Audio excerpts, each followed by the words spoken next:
Welcome to your Isuzu UTE Quick Tips Guide to getting the most out of your infotainment system. The built-in satellite navigation, or sat-nav, on the LSU, LSU Plus and X-Terrain models works via a GPS receiver inside your vehicle, so it comes in handy when you're stuck without a mobile signal. First, let's familiarise ourselves with the buttons and the sat-nav's menu system. When you first open the navigation software, the initial setup will appear automatically. Review the license agreement and touch Accept. The setup wizard will launch. Touch Next to continue. Select the language and voice for voice guidance messages. Let's choose English and touch Next. Adjust the units and formats as needed and touch Next.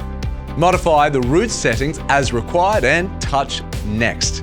Finally, touch Finish and the setup is complete. You can now access the sat-nav at any time.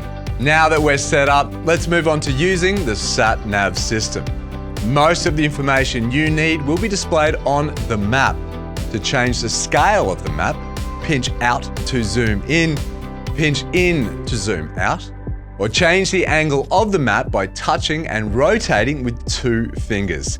You can also touch and drag the screen using 1 finger in the desired direction.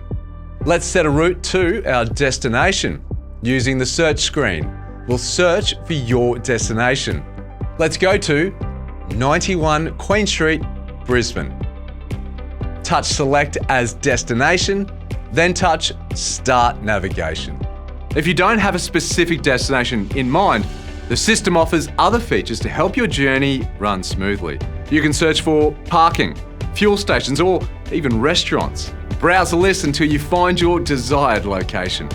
Now you're ready to enjoy this easy-to-use and easy-to-read satellite navigation system thanks to the Isuzu D-MAX. For more information on the features of the Isuzu D-MAX, visit isuzute.com.au.